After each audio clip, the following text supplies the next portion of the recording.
What game should I play first? What should I keep in mind? How does the game work? Welcome folks, my name is SparksOpus. We can answer those questions. This spoiler-free guide/tutorial will ease your way into the Xenoblade series, giving you everything you need for every single game in the series. Going over the general flow of the game, what you should focus on, how the combat and various special rules during combat works, and maybe game-specific tips that will make your journey so much more fun. Considering that the Switch 2 is backwards compatible and will probably last another 7 to 8 years, having a video covering every game in the series so far will probably help a lot of people out there, even in the distant future, not having to jump between 20 videos stretched out with sometimes unnecessary fluff inside it. You can play the first, second and third game in whichever order you want, but playing them in release order, as you can see here, is generally agreed on to be the optimal experience.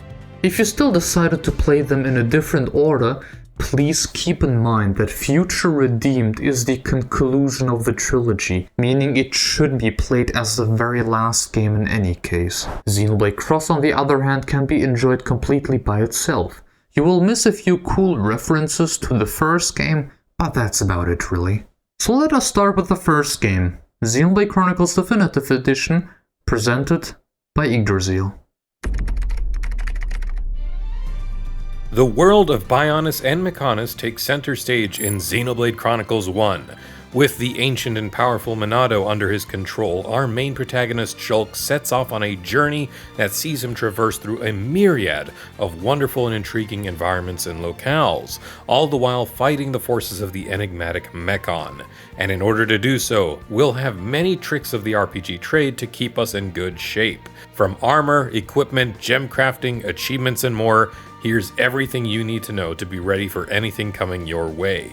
First things first, it's important to know that Xenoblade Chronicles 1 Definitive Edition introduced a few new features, the first being Expert Mode, a self-imposed difficulty that doesn't change up any numbers or tuning.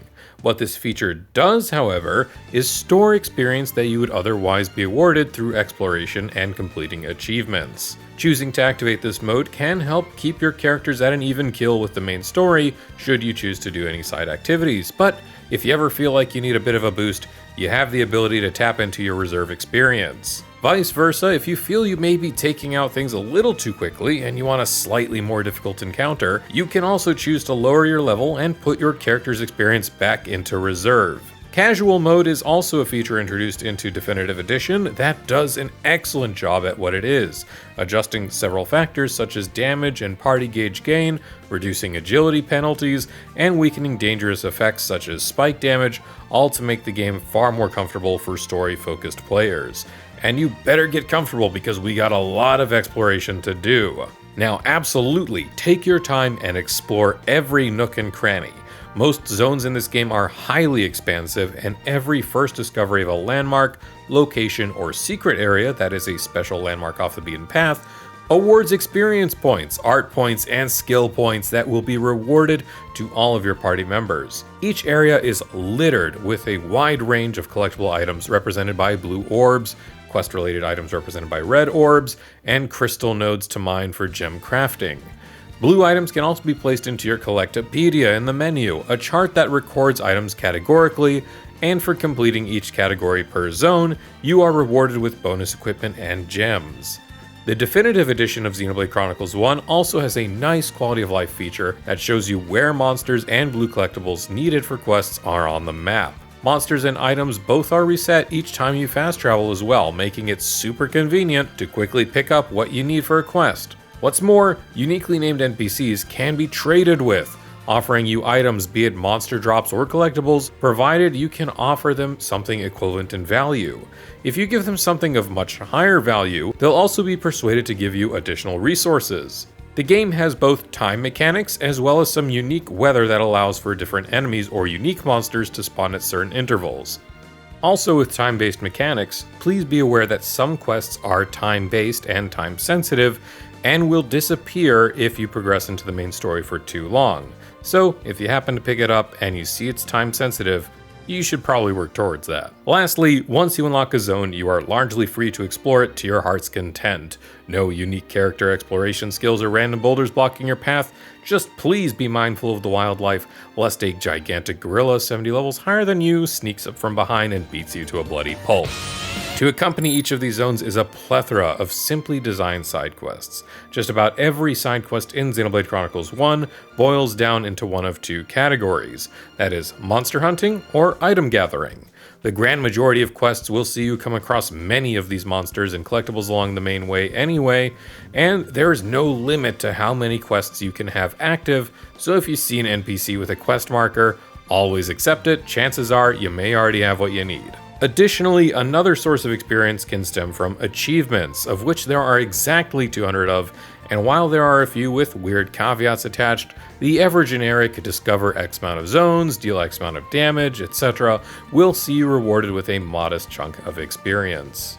We've discussed dealing damage and enemies for a little bit now, so let's get acquainted with the ins and outs of combat.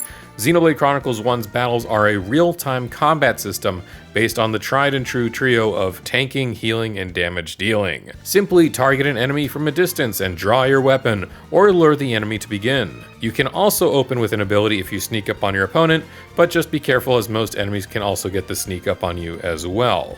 With your weapons drawn out, you will always be auto-attacking.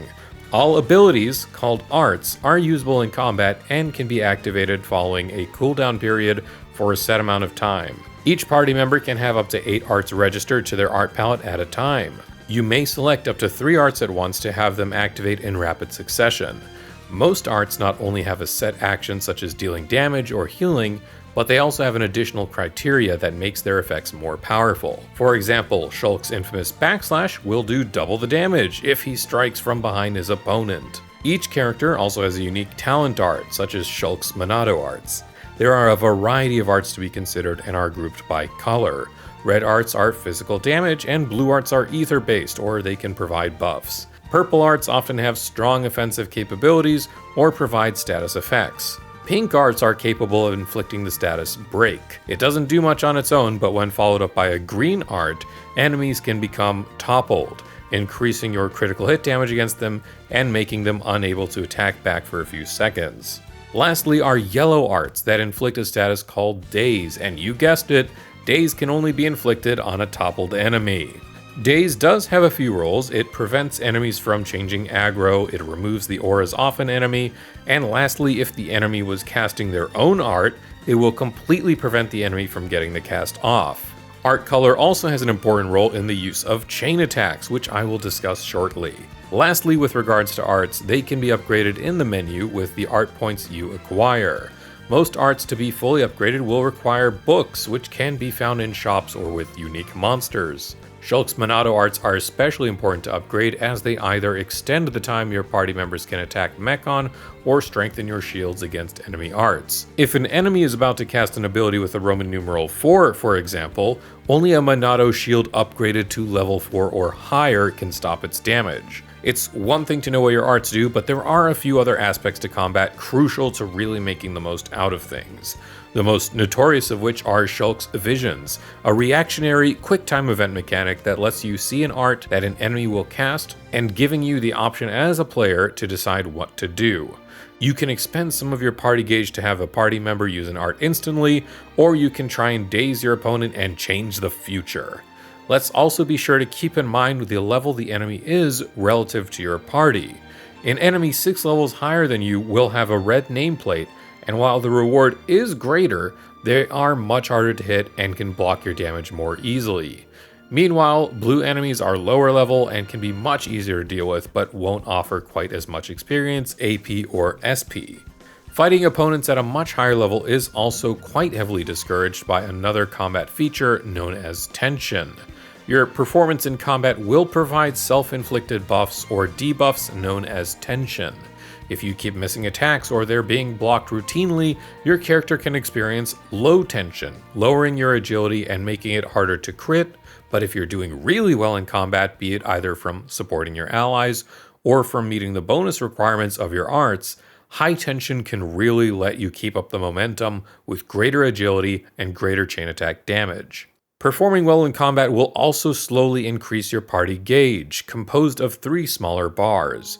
Should a party member fall in combat, you can bring them back by expending 1 bar. You can also use a bar to have a party member react to one of Shulk's visions. Now, when all 3 bars are full though, the option to chain attack becomes available, stopping the enemy in their tracks and allowing your party to take turns using arts without any interruption.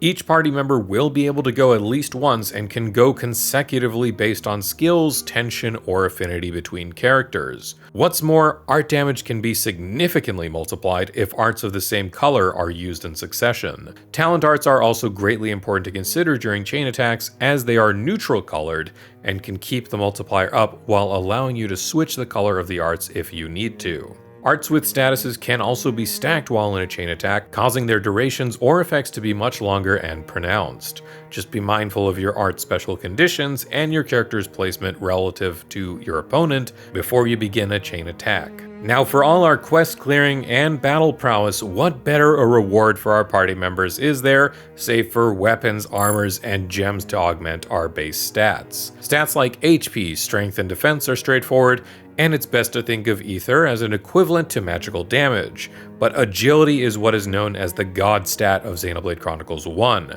affecting not only our chance to dodge an attack, but also affecting how accurately our own attacks land. Weapons have a minimum and maximum range of damage that they can produce. Armor itself then falls into light, medium, or heavyweight categories. Light armor provides higher agility with less resistance, while heavy armor is more resilient at the cost of said agility. Most weapons and armors also have slots for gems, accessories that help to provide a wide array of bonuses, from flat damage and number increases to damage mitigation, being able to auto attack twice, or lowering the amount of aggro you obtain from using arts, and much more. Certain offensive gems can only be placed on a weapon and not into armor. Gems are ranked 1 through 6 based on their quality and reflect how strong their abilities are. Some gear is unique and already comes with gems that are not able to be removed. For gear that does have open gem slots though, feel free to place in whatever gems are at your disposal, and if you don't have what you need, the Gem Man has your back. Situated in Colony 9, the Gem Man will happily let you take all of your gem crafting materials, earned either by mining or from monsters, and fuse them together to create brand new gems. While it sounds convoluted, in practice, gem crafting is relatively straightforward and improves as you unlock new skills and the affinity between your characters grow. Assign 2 party members to handle filling up the cylinder gauge. Based on which of the 2 roles you assign a party member to, the gems will be slowly built based on their quality, denoted as a percentage. Any quality greater than 100% will be turned into a gem with that ability, and if you can get lucky with enough heat, a quality of 200% will increase the rank of that gem by 1, and a quality of 300% will even give you twice the gems. Qualities below 100% can be salvaged and used again to really maximize and make most of your materials. As the game progresses and the party journeys onto more difficult areas or takes on stronger enemies, the quality of the resources will also be higher, so be sure to stop by the Gem Man frequently and take a look at the gear you have equipped to see if it also has good quality gems to match. The last major features to be aware of are your skill trees and affinities. Let's start with affinity first, as it is an important feature to work toward. Affinity is the relationship between 2 party members, and it can be raised through combat, talking with NPCs, gifting items from one character to another as gifts, or by viewing heart-to-hearts. A higher affinity also improves the chances for chain attacks to continue on, improves the chance for better gems to be crafted, and allows you to see higher rank heart-to-heart conversations. In essence, raising affinity is a small but essential component of gameplay that provides a lot of bonuses to many other systems, including skill trees and skill sharing. Each character starts with 3 skill trees that are slowly unlocked as more skill points are earned. Each character also has 2 additional skill trees that can be unlocked through slightly larger quests that personally ask for that character. Once unlocked, skills can provide a wide range of effects unique to that character, from being able to equip heavy armor, to increasing the chance to prolong chain attacks, and much more. What's more, skills can be linked between party members through the use of affinity coins. These coins are awarded to each party member for each level up and for the first time a new unique monster is slain. Any party member can make use of each other's skills provided they have good affinity with that character, they have an open frame slot matching the skill they want to link, and provided they have enough affinity coins. For example, if I wanted Shulk to have Ryan's battle character skill to increase Shulk's weapon damage, he and Ryan would have had to have enough affinity that Shulk would be able to fit Ryan's skill in the exact same frame slot, and Shulk would also need to have at least 17 affinity coins available to be able to use it. Needless to say, linking more powerful skills often will require great amounts of affinity coins, and your characters need to have the appropriate amount of affinity between them to ensure that you have the right frames. Each party member can provide up to 5 skills to be shared, so picking the right skills for the job can sometimes go a long way towards that next difficult encounter. Now, I hope that my explanations were straightforward, and if not, don't worry, because all of these features are much more simplified with Xenoblade Chronicles 1's bonus story, Future Connected. For one, gems are obtained directly through mining nodes with no need to craft them, and skill trees, visions, and affinity between characters are not present whatsoever. While Shulk and Melia are largely the same, new characters Kino and Nene will use simplified versions of Sharla and Ryan's kits respectively. Affinity coins are replaced as a drop by unique monsters by art coins, and are used to purchase art books to raise your party members' art levels. Lastly, chain attacks are replaced with Union Strikes, a series of quick-time events that have 3 varied abilities that you can pick based on what the situation calls for. The power of these Union Strikes are based not only on how well you perform their quick-time events like chain attacks, but also grow in strength based on how many of the Pawn Specters that you find and help as you scour the Bionis Shoulder region. With all that in mind, I hope you found this roundup of information regarding Xenoblade Chronicles 1 and Future Connected straightforward and helpful. Cheers! In Xenoblade 2, your adventure happens in Allrest, an endless sea of clouds with massive titans swimming through those clouds. In the middle of Allrest stands the massive World Tree, piercing the heavens. As the story progresses, you will be traveling from titan to titan. The main quests will be marked with the red question mark on the compass on top.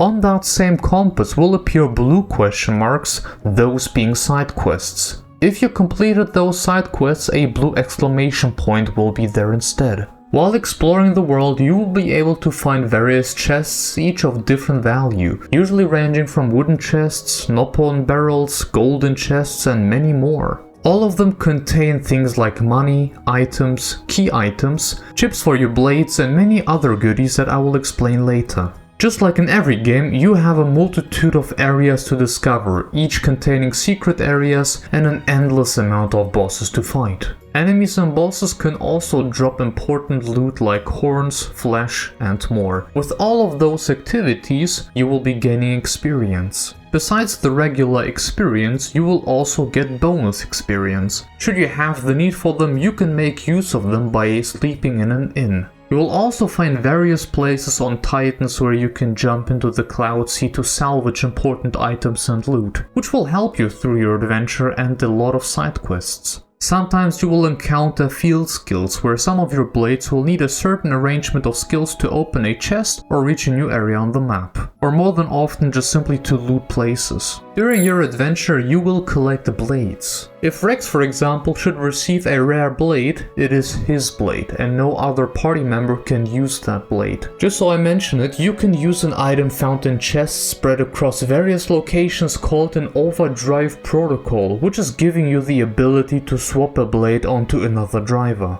Those are rare, so you should do it with an intent. Something also important is that those rare blades only get unlocked after a certain point in the story. If you bought the DLC right away, you get legendary core crystals at the start of the game. Don't waste them all at once. Common blades can also be useful, by the way, with their skills for the many field skills you will encounter. They can also have some busted combat skills that could make your life way easier at the start of the game. So look into some of those common blades. And for your interest, there are no common blades with the light element. Speaking of elements, there are 8 existing elements. Each element has a counter element, like fire and water, wind and ice, earth and electric, light and dark. Blades can be a certain class like healer or attacker, though it doesn't mean anything. There are minor buffs depending on the class, nothing more. Healer can do more damage than an attacker, a tank can heal better than a healer, and so on. Each blade has an affinity chart, which includes many smaller missions to improve your blade's capabilities, like beating a certain boss or collecting specific items. You can also get core chips, which are consumable items that you can use on any blade to upgrade and alter the blade's stats, while also changing the blade's appearance, the one you fight with. And it also grants you one special side effect. Now to the stats.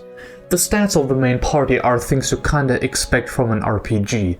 Health, physical damage, ether damage, in a way working like magic, dexterity being your accuracy, and agility, your ability to dodge an enemy's attack.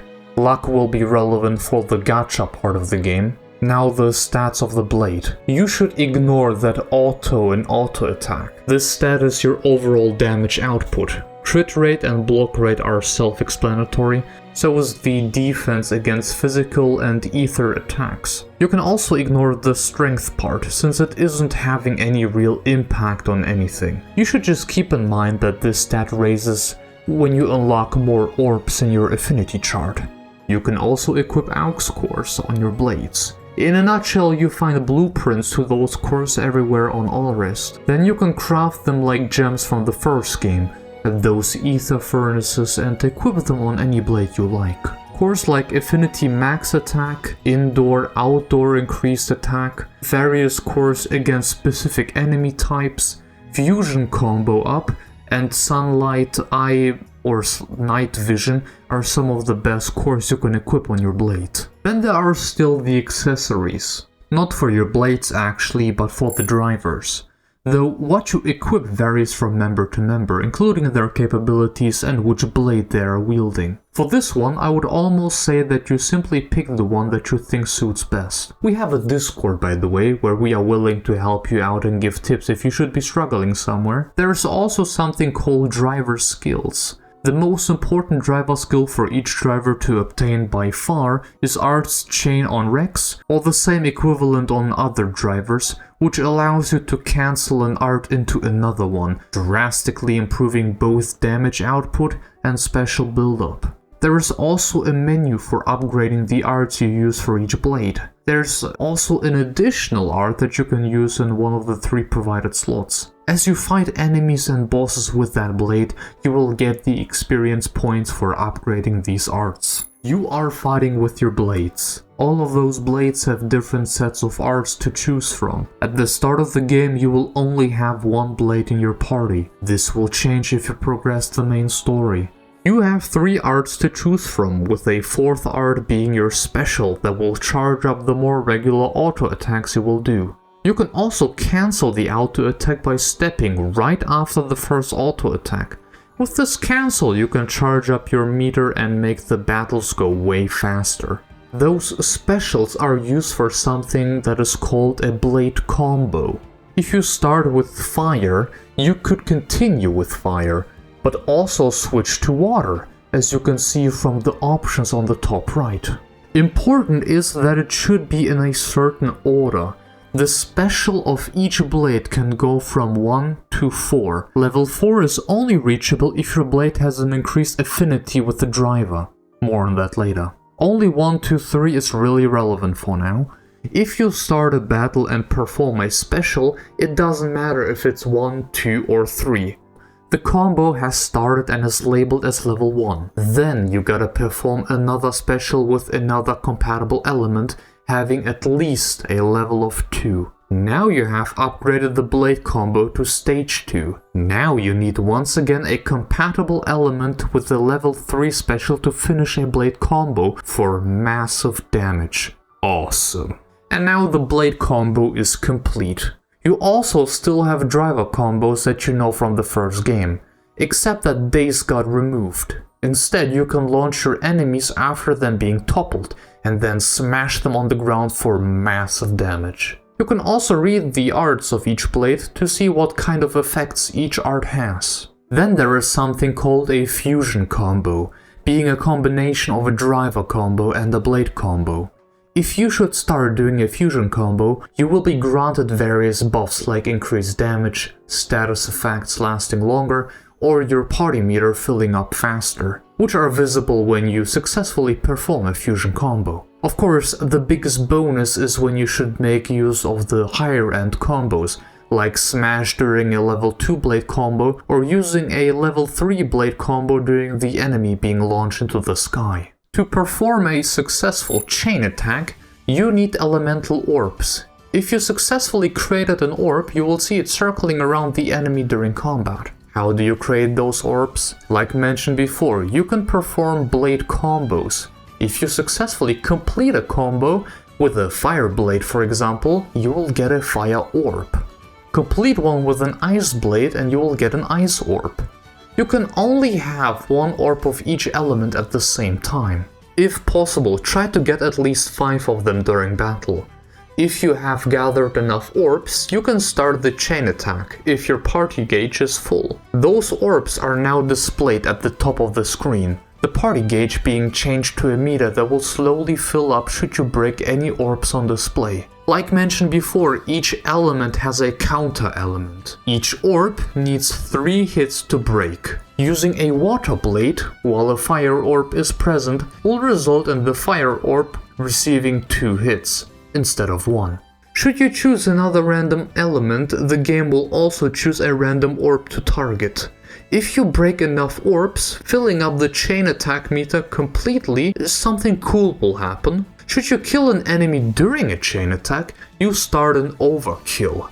Try to do overkills against bosses and especially story bosses. There is a bonus meter for how crazy your overkill is, raising the multiplier for the amount of extra experience you will gain from this boss. Blades are obtained through core crystals, which comes in 3 variations: common, rare, and legendary. The type of crystal you use affects your base chances on receiving rare blades. Common crystals have the lowest odds, while legendary crystals give you the highest probability of pulling rare blades. However, the system isn't entirely random. Several factors determine your odds of success, and understanding these can make all the difference in your experience. Let's start with the probabilities. Rare blades drop rates are ranging from as low as 0.1% to 2.44%, depending on the blade. These odds might seem discouraging, but you can boost them in a few ways. First, your core crystal type. Common crystals offer no multiplier, while rare crystals multiply your chances by 1.5%, and legendary crystals multiply your chances by 3 times. Then there is the luck stat. This directly influences your pull rates. At the maximum luck stat of 999, your odds are enhanced by a multiplier of 1.36 times, giving you a better shot at landing a rare blade. To add even more control, boosters allow you to target blades with specific elements. At level 15, boosters increase your chances by 1.75 times for that element, and their effect stacks with the crystal multipliers. By combining boosters, legendary crystals, and a maxed out luck stat, you can significantly improve your odds. One thing to keep in mind is that the more rare blades you own, the harder it becomes to pull additional ones. You could also draw absolutely no blades at all because of really bad luck. But don't worry about that. The game includes a pity system with a pool of pity blades. If luck isn't on your side, every failed pull builds up pity points, and once you reach a certain threshold, you are guaranteed to receive a rare blade. Specifically designed to ensure players don't go empty-handed forever. So even if RNG feels brutal, the system has a safety net to help you out. Keep in mind to save constantly, since Xenoblade 2 doesn't have an autosave feature. You should make use of pouch items. Funny enough, Argentum, aka the place where you start your journey, has some of the best ones already. The place called Honeycomb Sweets is a great place for them. Especially the most expensive one called Narcipear Jelly. You can straight up spam the arts after using these items. You will find a baby Armu on a farm in Gormod. For the love of God, please be a good human being and leave it alive. It will be very important for side quests and ultimately endgame related core crystal farming. It is very important that I mention that, especially if you intend to get all the blades in this game. And now some important differences to the DLC Torna the Golden Country. There is no gacha mechanic and blades you can pull, which means you are limited to a handful of blades you will get throughout the story. Because of that, the game allows you to do blade combos in any way you want, but doing way less damage than actually following one of the given paths for true combos. So for doing good damage, you should still try to go after one of the given paths. But every blade combo will grant an elemental orb, no matter in which order. During battle, both blades and drivers can switch between support and attack positions. There are also new blade arts known as switch arts that are immediately performed on a switch between those two positions. You should also talk to every NPC you meet at least once, and try to do some more side quests, like you would play Majora's Mask. This DLC has a big emphasis on the Affinity system. You will do yourself a favor for later. Memorize the old machinery parts and where they are located on the map when playing through Torna. Those will be important after a certain side quest. Try to take all the collection points on your way. Once again, this will help you a ton for later. You will get a small crafting system in the game. Try to craft some trinkets that Adam and Hugo can do. Those are great permanent upgrades. There are a lot of various stones out there to collect. Those will be relevant for endgame related content, so keep collecting those. There is no need to craft aux cores anymore. Those are always ready to install after you collected them. That's it on Xenoblade 2 and its expansion Torna the Golden Country. Now follows Xenoblade Chronicles 3, presented by Niche Geek Pops. Xenoblade Chronicles 3 combines the worlds of Xenoblade Chronicles 1 and Xenoblade Chronicles 2 into the world of Ionios. It's almost on the level of vastness as Xenoblade Chronicles X's Mira, but unfortunately you do have a little bit of loading zones, unlike X. Instead of Titans in Xenoblade 2, 3 has regions, and within those regions you have different areas you can explore, and you can travel between those areas with no loading zones. Speaking of monsters, if you find some of them in a skirmish, you can assist one side of the fight to get specific rewards from the fight. Just a hint, always go for the Nopon coins, because that's going to help you a lot when leveling up your classes. You can also find side quests to do in the overworld, treasure chests and containers to discover new treasure and loot, supply drops from nearby colonies to help with your travels, ether channels to give you some juice to make gems, and soldier husks for Offseers Noah and Mio to peacefully send off, which gives you some affinity from the soldiers' respective colonies. Xenoblade 3 also has field skills, but they're not as annoying as Xenoblade 2's. You might unlock a field skill after finishing a hero quest, and can use them whenever you encounter that field skill requirement in the overworld. No leveling up and no blocking your progress, and they are available to all party members immediately. There's only 2 field skills from my memory that are required to progress the story, and the others are basically needed to explore optional areas. Of course, enemies will always be watching you and wanting to pounce on you right away. In typical Xenoblade Chronicles fashion, you're going to find a lot of really high level enemies in the early areas, but you'll also find elite monsters and unique monsters that provide you with additional EXP and even allow you to rematch them. With a certain special class in the late game, you can revisit these unique monster tombs for a rematch to get some really good rewards. Xenoblade 3's combat combines the mechanics of Xenoblade 1 and Xenoblade 2, just like its world. The party of 6 is split between 3 characters from Keves, who play like Xenoblade Chronicles 1 characters, and 3 characters from Agnes, who play like Xenoblade 2 characters. Kevesi characters have arts that recharge over time and use weapons, arts, and attacks from Xenoblade 1, while Agnian characters have their arts recharged via auto attacks and use arts and attacks from Xenoblade 2. What's more is each character in the game, whether they're Kevesi or Agnian, are assigned a starting class within 3 categories: attacker, healer, or defender, the typical roles within an MMORPG or Xenoblade in general. Your primary starting classes within your Kevesi and Agnian trio are split into 2 of each, so 2 attackers, 2 2 healers, and 2 defenders. It's important to have a good variety of these roles within your party so you can cover your weaknesses, dish out combos, and try out new arts that you could not before. Speaking of classes,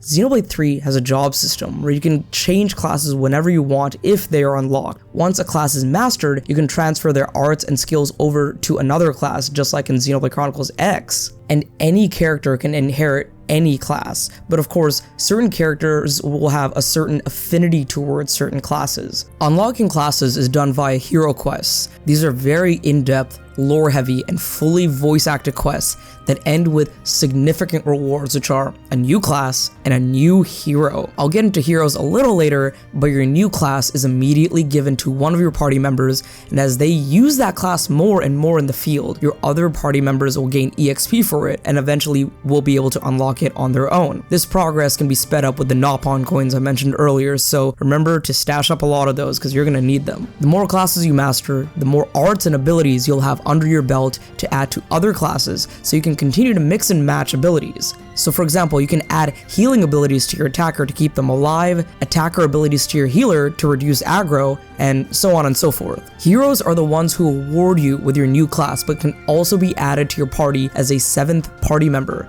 Unfortunately, their customization is a little limited, but they fulfill their roles very well as an extra attacker, defender, or healer to the team to add some more firepower to your fights. They can travel with you during the story quests and can be swapped out whenever you want. Each of them hail from a different Kavesi or Agnian colony, so you'll get a bit of a nice lore and history from them about where they come from with their quests as well. Back to the general combat, Xenoblade 3 does have talent arts for each class, but they're not recharged over time like Kavesi arts or by auto-attacking like Agnian arts. They're actually recharged by your role actions. What that means is if your attacker keeps attacking and dishing out crits and combos, your talent art will increase. Same if your healer keeps healing your party members and reviving falling allies, buffing allies, debuffing enemies, and if your defender draws aggro, tanks attacks, boosts agility, dodges enemy attacks, etc. It's a cool way to keep you on your toes and make sure you're playing each class the right way. Just like in Xenoblade 2, you can art cancel and auto attack cancel, which boosts your recharge and attacks, but art canceling is unfortunately not unlocked till a little later in the game, which is a little annoying. Another slightly annoying thing is that only healers can revive fallen allies in the field, but that just incentivizes you to use that class a little bit more. So if that's not enough, then there's still a few more combat mechanics I have to go over before covering chain attacks. First of those two are fusion arts. So remember how I said characters and their classes are either classified as Keves or Agnes? So depending on which class you have equipped, you can also equip additional arts of the opposing nation. So for example, if I have Noah as a Guardian Commander, which I would have gotten from the Kavesi Xeon, he can use all the Guardian Commander arts on the face buttons on the controller, which are X, Y, and B, while also being able to equip Agnian arts from classes he has mastered, such as Ogre, Tactician, Zephyr, and use those on the D-pad buttons of up, right, and down. In combat, you can even fuse these Kavesi and Agnian arts together to do greater damage and combine secondary effects to gain the edge in battle. Also, remember the driver combos in Xenoblade 2? Well, they're back in Xenoblade 3, but since this game is a combination of Xenoblade 1 and 2, the combo chain for Xenoblade 1 is also present, but with some additions as well. So in Xenoblade 1, you had Break, Topple, and Daze, and that's present in Xenoblade 3 for Kavesi class arts, but after you daze, you have the additional combo art called Burst, which is actually a massive ether art that results in additional item drops upon defeating the enemy. The driver combo from Xenoblade 2 is present as well, which is Break, Topple, Launch, and Smash, which is most present in Agnian classes and arts. Just like in Xenoblade 2, you get a lot of damage done on enemies when using this combo chain. However, if you topple an enemy, it's entirely up to you and your party members which combo chain you want to go down. After topple, you can either daze or launch an enemy and respectively either burst or smash them, depending on which arts you have used. If you want your party members to combo in a specific way, then you can change their actions in AI tactics and a side tactics menu as well. Additionally, if you have a bunch of enemies attacking you at once, you can tell them to focus on one particular enemy through this side menu as well. One other thing is Ouroboros interlinking. This is a primary story mechanic and combines two party members into a giant Ouroboros form that can dish out powerful arts. Word of advice, I suggest going into the options and changing Ouroboros interlinking to toggle manually instead of being AI controlled by your party members, because your party members are going to interlink out of nowhere and it's really random and they do it when you really don't want them to. Ouroboros skills, buffs, and arts can be learned and mastered in the interlink menu, where you have an entire skill tree for each pair's Ouroboros. Chain attacks are a little more complicated, but if you figure them out in Xenoblade 2, you should be good to go for these ones. Just a reminder, a successful chain attack means having a diverse team setup. Basically, the objective of every round of a chain attack is to select a chain order, then use arts from any character in your party to exceed 100% damage for the chain order with their allotted TP to initiate that specific chain order. Each role plays a different effect on chain attacks and boosts the damage percent gauge in a different way, and you can usually go 3 times. Attackers usually get a first blood bonus. Healers will always max out the gauge at 99% and never exceed that. And defenders will be best to go last, since they will guarantee a follow-up chain order for the character who has the highest TP. Your additional damage and EXP will be boosted if your TP gauge is maxed out even more beyond 100%. If you hit 150, you'll get a Bravo, and at 200%, you'll get an Amazing. With a Bravo, you'll get 2 characters back in the next round of chain orders, and with an Amazing, you'll get 3 characters back in the next round of a chain order. If you can get to the 3rd chain order, and if you have picked chain orders from a corresponding Ouroboros pair, for example, Uni and Taion, or Lands and Senna, then you can select an Ouroboros interlink chain order, which gives you a really good boost and a fantastically awesome animation as well. Another thing is heroes play a nice role in chain attacks as well. You can select heroic chain orders, which give nice buffs to the party or even extend chain attack rounds, and they add their own perks to each round with their TP perks as well. Another thing is all arts in a chain attack will be fused, so make sure to link up arts which synergize well for the best effects and a nice boost to your TP. Also, make sure to launch your enemy first if possible before hitting the chain attack button for a nice increase in damage numbers and also for a really funny animation. Like other Xenoblade games, speccing your characters is really important. This game features a gem system from Xenoblade 1 and the accessory system from 2. Accessories work similarly to how they did in 2, so there's not much of a change there. But gems aren't allotted to your equipment like 1, but they are a party-wide buff effect once crafted, so you'll only need to craft them once, but you'll need the right material and item drops to create them. Lastly, Manana can cook food that can give party buffs in combat, or even make it so that you get a nice boost in party level EXP or class EXP while the effects of the food are active in battle. Remember to do all this at the many rest stops that you find throughout Ionios to make your journey a lot more manageable. Xenoblade Chronicles 3 Future Redeemed, for the most part, is very similar to the base game of Xenoblade 3, but there are a few notable changes in the overall gameplay loop. First of all, the classes of each character are set in stone, and there's not really a job system anymore where you can swap them out between classes. So unfortunately, Rex can't use the Monado, and Shulk can't use the Aegis swords. Ouroboros interlinking is not present in this game. Instead, you have unity combos that work sort of like dual techs, or even like synergy skills and abilities from Final Fantasy VII Rebirth, if you guys have played that game. These attacks are very powerful and can inflict certain debuffs or effects on enemies like blowdown or smash/burst, depending on the combo chain you choose to go down. Speaking of these combos, Daze is gone in Future Redeemed to streamline the combo chain much further. So you can go break, topple, launch, and from launch, you can choose smash or burst easily.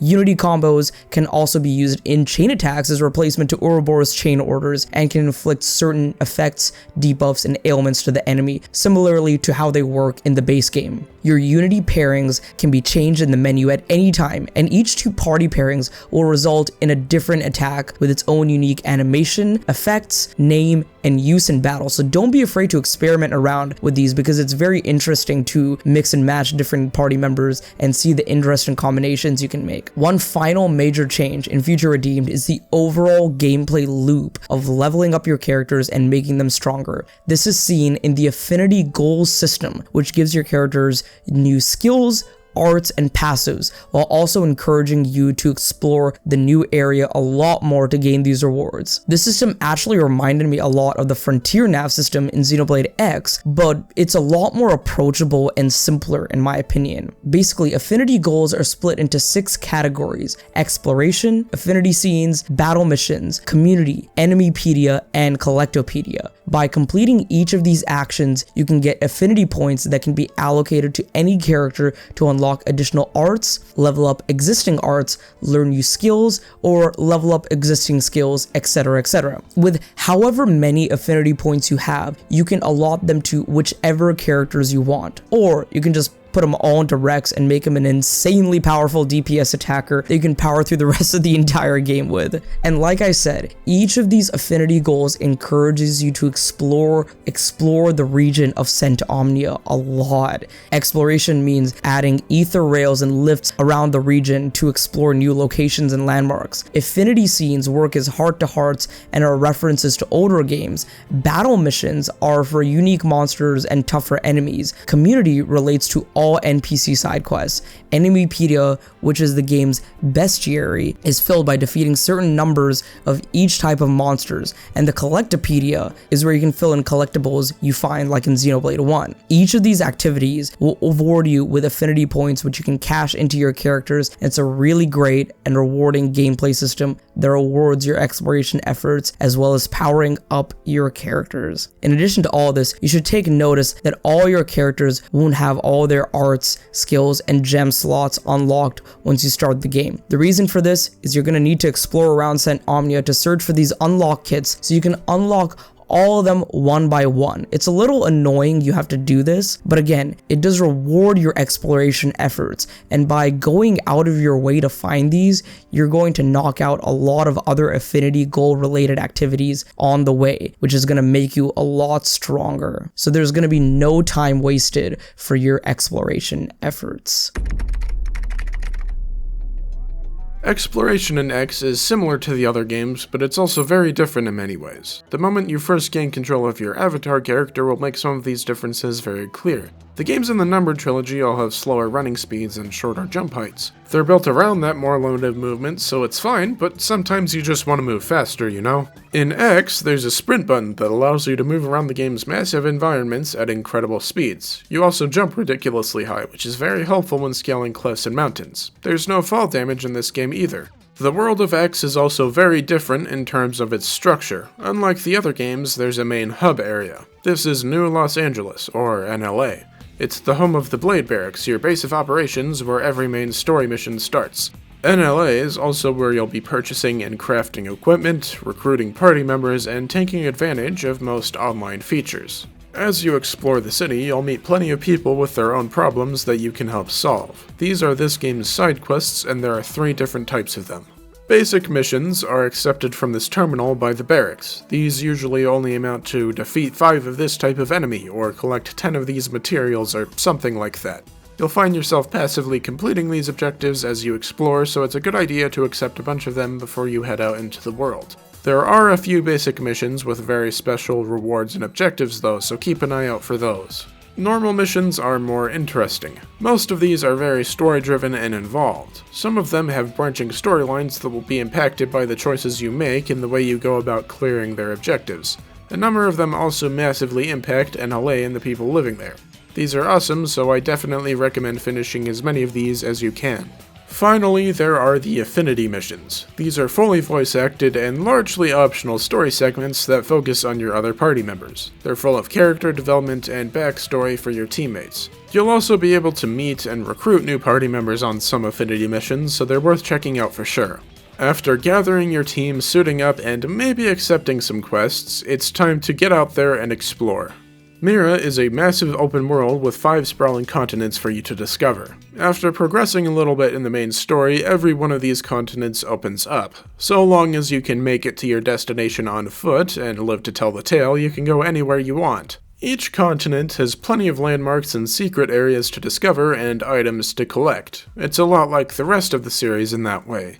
Unique to this game, however, are Frontier Nav sites. If you have a high enough mechanical field skill level, you can place a probe at each of these sites once you reach them. This will unlock a new landmark in that spot and reveal information about the surrounding area. By default, you'll place a basic probe. This passively mines a special resource called Moranium. It also earns you a bit of money every so often. However, you can and should swap these out for more specialized ones. Mining probes will mine more Moranium along with a number of potentially helpful materials. Research probes, on the other hand, earn you a lot more money, especially when placed in an interesting spot. Finally, storage probes will increase the amount of Moranium that you can carry at a time. There are a few other specialized probe types, but these three are the most important. If you place multiple probes of the same type next to each other, their effects will be boosted. It's worth doing this for the storage probes in particular. Moranium is used to craft equipment and unlock more goods from the shop, so having a lot of it on hand is very helpful. As you explore, you'll find countless blue crystals just lying around the field. These are collectibles. Many quests will require you to turn in a certain amount of specific collectibles to complete them, but you can also use them to fill out the Collectopedia. A lot of the rewards that you'll get from filling out the Collectopedia are just cosmetics for the Blade Barracks, but you'll also get battle points, which can be used to upgrade skills and arts. About halfway through the game, you'll be able to get your Skell license.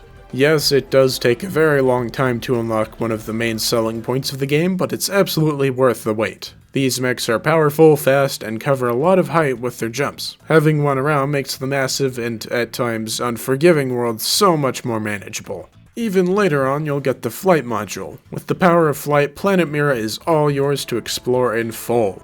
There are still plenty of hostile creatures along the way, though. If you want to explore everything on the planet, you'll need to understand how to fight so you can stand your ground against anything that tries to take you down.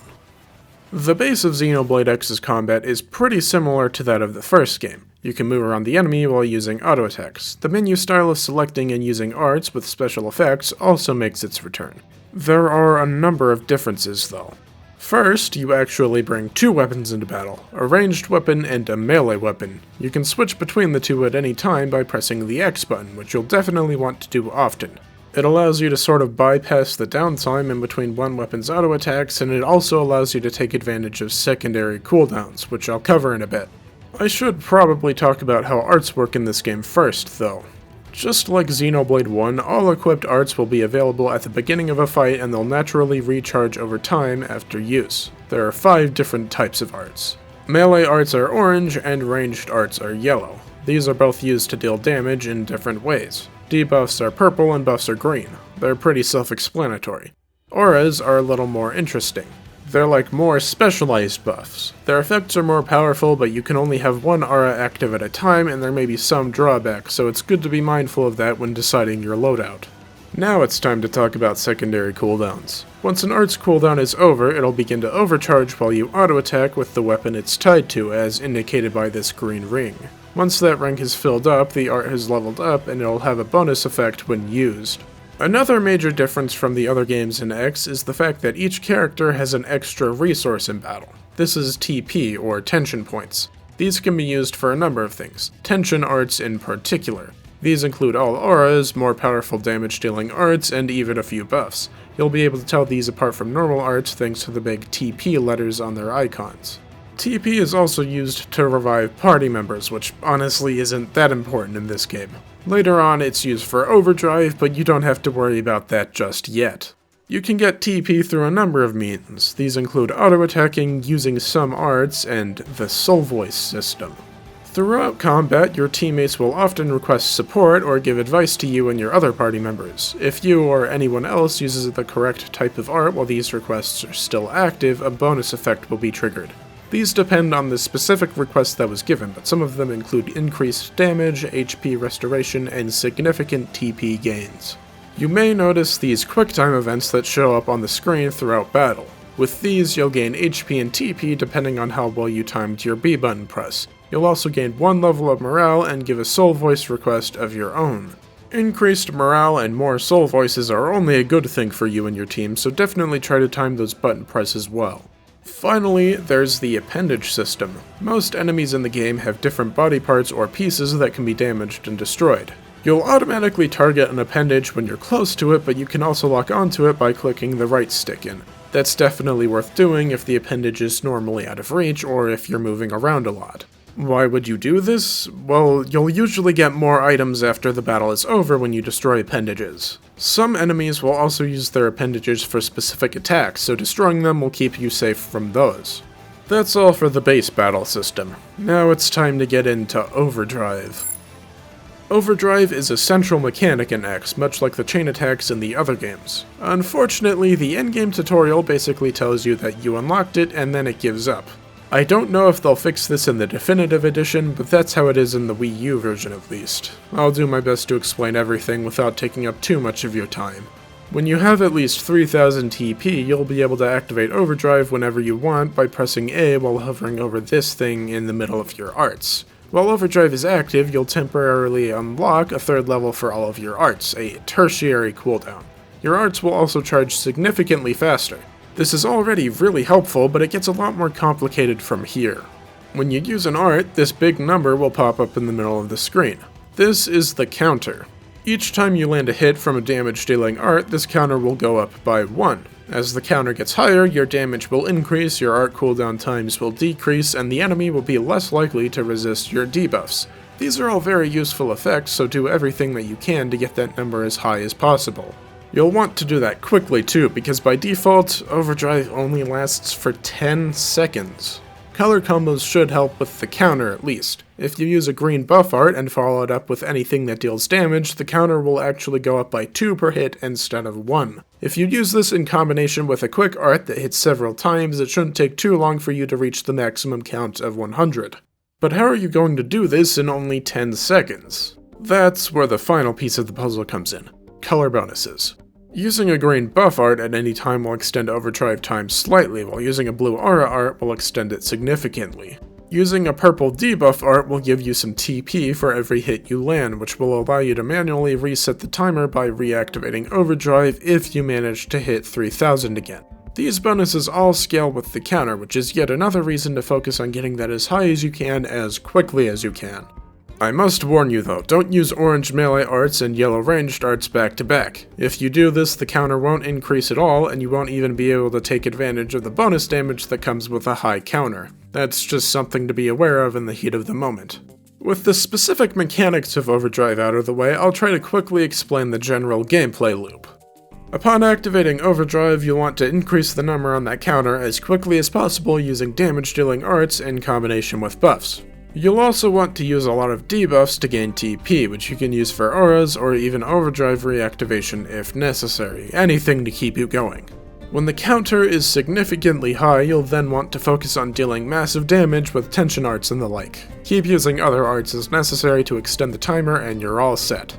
If that was too much to take in, that's fine. Overdrive is a ton of fun if you know what you're doing, but it's also very hard to learn. I know from personal experience that it's best to wait until you actually unlock it in-game before you try to figure it out. If you do play the game for yourself, you can come back and rewatch this video or others to figure the process out. The definitive edition might actually improve tutorials and training options too, so don't worry just yet. Before going into battle with a skill, you need to properly equip it. Skells have normal armor and auto-attack weapon slots just like your normal characters do on foot. They also have 8 additional weapon slots that will determine what arts they can use. Equip stuff to those if you want to be able to actually stand a chance in battle. When it comes to the combat itself, it's a lot easier to grasp than the on-foot battle system. There are no secondary cooldowns, there's no TP, and even though skells do have a version of Overdrive, it's pretty simple. Generally, skells are used to take down bigger and more powerful targets that are hard to deal with on foot. You have plenty of powerful arts that can deal a lot of damage with just one use, and you have a lot of HP to spare, so you can take more damage than you can on foot. Sometimes when you use an art, something called cockpit mode will be activated. This basically just changes the perspective and instantly recharges all of your arts. It occurs randomly, but it is helpful when it happens. One thing to keep in mind while fighting in your skell is the appendage system. Just as you can destroy the appendages of a large enemy, your enemies can destroy the arms of your skell. They'll repair themselves right after the fight is over, but you won't be able to use some of your arts with the damaged arms, so it might be a good idea to retreat, or maybe even try finishing the battle on foot. The other thing to worry about in your skell is fuel. You'll gradually lose fuel over time while engaged in combat. Each art also costs a specific amount of fuel, so be careful with those. If you're ever running low, you can exit your skill and it'll recharge over time while resting. It just might take a while. Overdrive can help to reduce those fuel expenses. You can activate it after you get 3000 GP, which is an otherwise useless resource that you just get by using auto attacks and some specific arts. While Overdrive is active, you completely stop using up fuel. All of your arts can be used free of charge, so feel free to use those more costly ones as much as you want. Different skill models also have different bonuses for Overdrive, but that's something I'll leave for you to find out on your own. There are just a few things that I'd like to mention before ending my part of the video. The first thing is augments. You get these by crafting them with materials and uranium or by exploring and completing side quests and stuff like that. They have a variety of effects and function similarly to gems from the first game. You just equip them to open slots in your armor and weapons. Traits are like augments, but they're built into your equipment. You can't remove or replace them. X has a class system for your customizable avatar character. Rather than inheriting the classes of your fellow party members like you do in 3, you just progress through this class tree throughout the game. Your initial class is Drifter. That branches out into 3 more classes, which will branch out even further. Winning fights will earn you class points, which will level up your classes after you get enough of them. As you level up, you'll unlock more upgradable arts and skills that can be used on any class. After reaching level 10, you can't level that class up anymore, so switch to a different one right away. When you've made it to the end of a class branch, you'll be able to use that branch's weapons on any other class.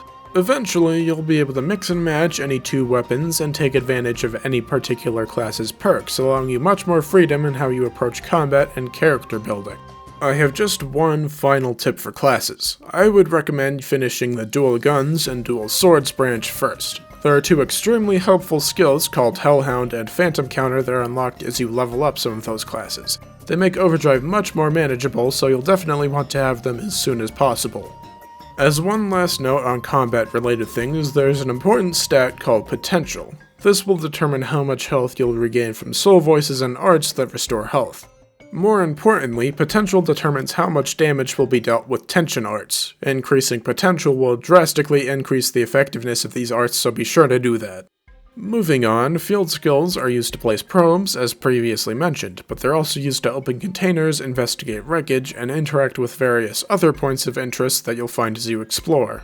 You have a special blade level that will increase as you fight, complete quests, collect items, and do other stuff like that.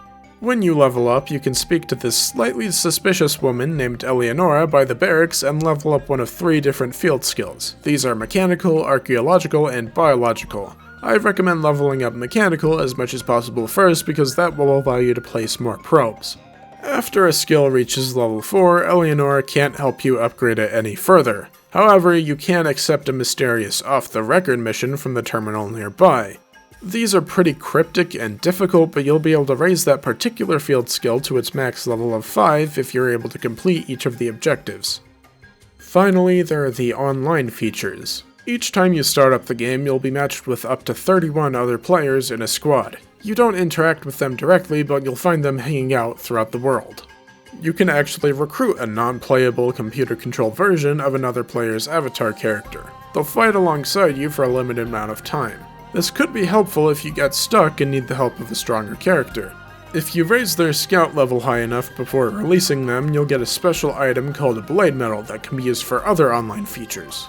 Squad tasks involve activities that you and the rest of your squad will probably complete passively while exploring, stuff like defeating certain enemies and collecting specific materials.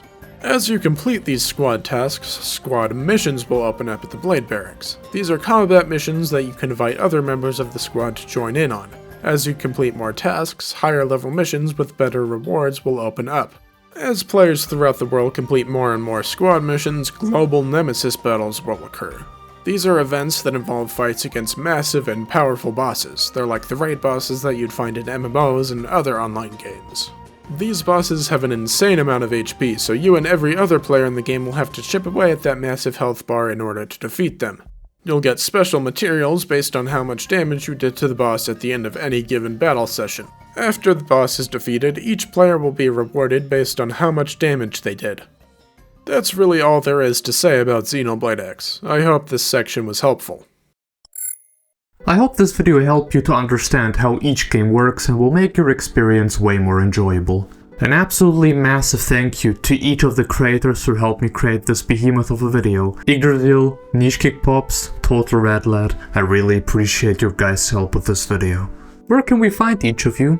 If you liked my coverage of Xenoblade Chronicles Definitive Edition as well as Future Connected, please consider following me as I cover a wide variety of RPG content with a large focus on Nintendo and of course especially Monolith Soft and the Xenoblade games. Cheers! Alright, so that does it for the gameplay and combat guide for Xenoblade Chronicles 3. Hope you appreciated my guides and my help and my advice, and just wanted to give a quick shout out to SparksOpus for having me on this collab. Thank you so much for having me. It was a lot of fun writing this out and being part of this. I'm so excited for all of you guys who are watching to play and experience the amazing game that is Xenoblade Chronicles 3. And if you enjoyed this guide and want to see and hear more of me, hop on over to my channel Niche Quick Pops, where I talk about all things Nintendo and JRPGs with a massive focus on the Xeno series, so I hope to see you guys there. Thanks for bringing me on, Sparks. I hope my contributions help someone out there. For those who don't know who I am, I go by Total Red Lad on the internet. I have a YouTube channel where I post videos whenever I have the time and energy to make them. I haven't actually made any Xenoblade videos there yet, but I do have plans and you might find something to enjoy if you like other Nintendo games. Okay, I thank you all once again very much for watching. I hope you will all have a fantastic experience with each of these games in the series, and I hope you have a real good one. Goodbye folks, see you guys later.